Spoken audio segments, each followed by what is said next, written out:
வணக்கம் ஷியா சார். பொதுவாக ஒரு தேசியத்தினுடைய குரலாக ஒலிக்கும் பிரதமரை சந்தித்த பிறகு முதல்வர்களுடைய பத்திரிகையாளர் சந்திப்பு அப்படிங்கிறது. ஆனால் நேற்றைய தினம் இந்த சந்திப்பு நிகழும் பத்திரிகையாளர்களால் எதிர்பார்க்கப்பட்டது, நேற்றும் நடக்கல. இன்றும் எதிர்பார்க்கப்பட்ட நிலையில் இன்றைக்கும் பத்திரிகையாளர்கள் சந்திப்பதை திரு விஜய் அவர்கள் தவிர்த்திருக்கிறாரு. உங்களுடைய பார்வையில் ஒரு பத்திரிகையாளர் எப்படி பார்க்குறீங்க சார்? முதலமைச்சர் விஜய் பத்திரிகையாளர் சந்திப்பை பெரிதும் தவிர்க்கிறார். ரொம்ப கண்டிக்கப்பட வேண்டிய விஷயம் தான் நான் நினைக்கிறேன். காரணம், தமிழ்நாட்டில் யாருமே பத்திரிகையாளர் சந்திப்பை தவிர்த்ததே கிடையாது. ஜெயலலிதா அவர்கள் பத்திரிகையாளர் சந்திப்பை குறைத்தலாக வைத்திருப்பார், அவ்வளவுதான். ஆனால் கண்டிப்பாக பத்திரிகையாளர்களை சந்திப்பார். எம்ஜிஆர் அவர்கள் எப்போதுமே பத்திரிகையாளரை சந்தித்தான் வந்திருக்கிறார்கள். பிற திராவிட இயக்க தலைவர்களும் அப்படித்தான். காங்கிரஸ் கட்சி தலைவர்கள், அந்த காலகட்டத்தில் காங்கிரஸ் கட்சி தலைவர்கள் அவர்களும் பத்திரிகையாளர் சந்தித்து வந்தார்கள். காமராஜர் முதல் பக்தவச்சலம் வரை எவ்வளவு உதாரணம் கூறலாம். இன்னும் சொல்ல போனால் பத்திரிகையாளர்களுக்கும் தமிழ்நாட்டு முதலமைச்சர்களுக்கும் அமைச்சர்களுக்குமான தொடர்பு என்பது மிக மிக அதிகம்.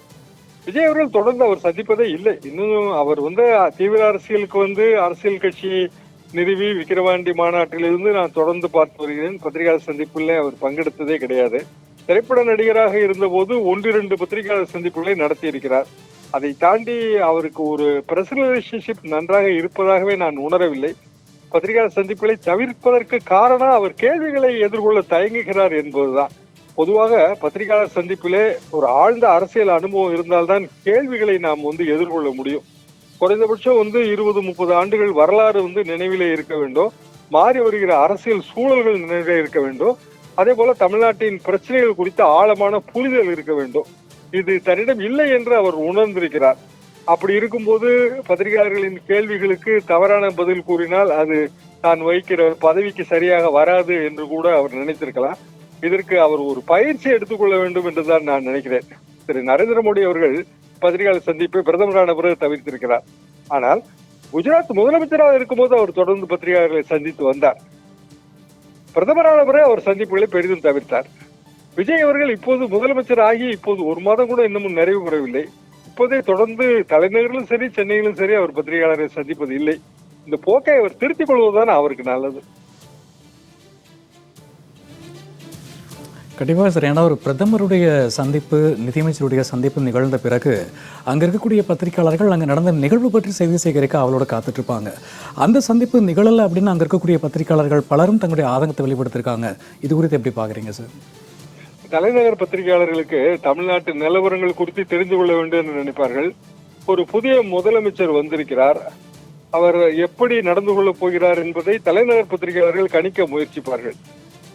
இந்தியாவின் தலைநகரமான டெல்லி என்பது உலக தலைநகரங்களில் ஒன்று அல்லவா? அங்கிருக்கிற பிரஸ் கிளப் ரொம்ப ரொம்ப ஆக்டிவான ஒரு பிரஸ் கிளப். இப்போ மிக இயல்பாக தமிழ்நாட்டில் விவகாரங்கள் அல்லது தமிழ்நாட்டில் எதிர்கால அரசியலின் போக்கு இதையெல்லாம் முதலமைச்சர் விஜய் எந்த வகையிலே கையாளப் போகிறார் என்று தலைநகர் பத்திரிகையாளர்கள் ஆர்வமாக தெரிந்து கொள்வார்கள். கடந்த 5 வருடங்களாக டெல்லிக்கும் தமிழ்நாட்டுக்குமான உறவு சரியாக இல்லை. இன்னும் சொல்ல போனால் தமிழ்நாடு டெல்லிக்கு அவுட் ஆஃப் கண்ட்ரோல் என்பதுதான் திமுக அரசின் ஒரு முழக்கமாகவே இருந்து வந்தது.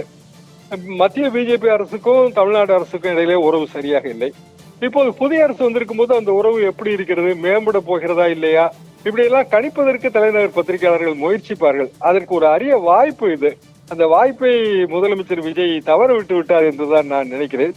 தலைநகர் பத்திரிகையாளர்கள் மத்தியிலே இது பெரிய அதிருப்தியை ஏற்படுத்தி இருக்கும். பொதுவாக பத்திரிகையாளர்களை சந்திக்க விரும்பாத எந்த அரசியல் தலைவர்களையுமே டெல்லி பத்திரிகையாளர்கள் மதிப்பதே இல்லை என்பதுதான் வரலாற்று உண்மை. ஷியாம் சார், இந்த ஒரு நிகழ்வு முக்கியமாக பார்க்கப்படுது. நேற்றைய தினம் மத்திய உள்துறை அமைச்சர் அமித்ஷா அவர்கள் திரு விஜயை சந்திக்கவில்லை அப்படிங்கிற நிகழ்வும், இன்றைய தினம் காங்கிரஸ் மூத்த தலைவர்களை சந்திக்காமல் திரு விஜய் அவர்கள் சென்னை புறப்பட்ட நிகழ்வும் பெரிதாக பார்க்கப்படுது. உங்களுடைய பார்வை என்ன சார்?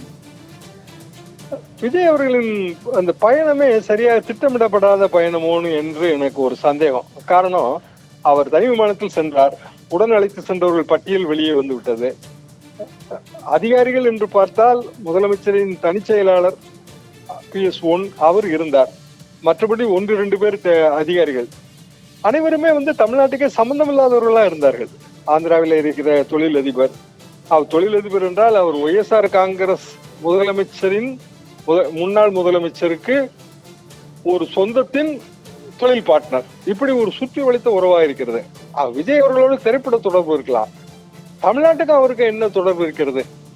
தமிழ்நாட்டின் செலவிலே முதலமைச்சர் மேற்கொள்கிற அரசு முறை பயணம் அல்லவா? அதுல வந்து தமிழ்நாட்டை சேர்ந்த அதிகாரிகள், நிதித்துறையை சேர்ந்த அதிகாரிகள் அவர்களை அழைத்து சென்றாலோ அல்லது மூத்த அமைச்சர்களை அழைத்து சென்றார்களோ அது வந்து தமிழ்நாட்டுக்கு பலனுள்ளதாக இருக்கும். தமிழ்நாட்டு அரசியலுக்கு சம்மந்தம் இல்லாதவர்களை எதற்கு தமிழ்நாட்டு செலவிலே டெல்லிக்கு அழைத்து செல்ல வேண்டும் என்பதே எனக்கு புரியவில்லை.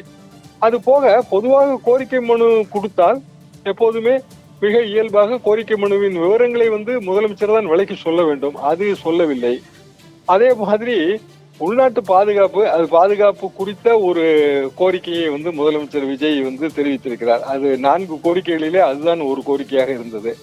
தமிழ்நாட்டின் நேரடி அரசியலுக்கு சம்மந்தமில்லாத ஒரு கோரிக்கை. அது போக அந்த வெப்சைட் எடுத்து நாம் படித்து பார்த்தோம் என்றால் ஏற்கனவே திட்டம் தொடங்கப்பட்டு செயல்படுத்தப்பட்டது.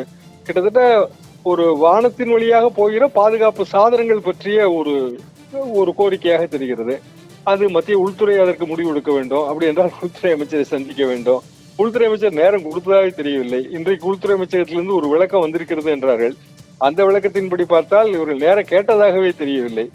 இப்படி பெரிய குழப்பங்களுக்கு இடையே கடைசியாக அவர் போய் சுமார் 10 நிமிடங்கள் பிரதமரை சந்தித்தார். அதுல ஒரு 5 நிமிடங்கள் வந்து வெறும் போட்டோ ஆப்பர்ச்சுனிட்டி தான். போன அரசின் மீது வைத்த குறை அதுவே தான். வெறுமனே போட்டோ ஷூட் அரசு என்றுதான் வந்து விஜய் அவர்களே குற்றம் சாட்டினார். இப்போது இந்த அரசும் போட்டோ ஷூட் அரசாகத்தான் இருக்கிறது. நிதியமைச்சரை சந்தித்து என்ன கோரிக்கைகள் விடுத்தார் என்று தெரியவில்லை. தமிழ்நாட்டுக்கு வர வேண்டிய நிதி பற்றாக்குறை, நிதி பகிர்விலே நமக்கு இருக்கிற பிரச்சனை, இதை பற்றியெல்லாம் எதுவும் சொன்ன மாதிரியும் தெரியவில்லை. ஒட்டுமொத்தத்திலே முதலமைச்சர் விஜய் அவர்களின் டெல்லி பயணம் என்பது எதிர்பார்க்கப்பட்டது. ஆனால் ஏமாற்றத்தில் தான் முடிந்தது. தராசு ஷியாம் சார், இணைப்பில் இணைந்து உங்களுடைய கருத்துக்களை பதிவு செய்தமைக்கு மிக்க நன்றி சார்.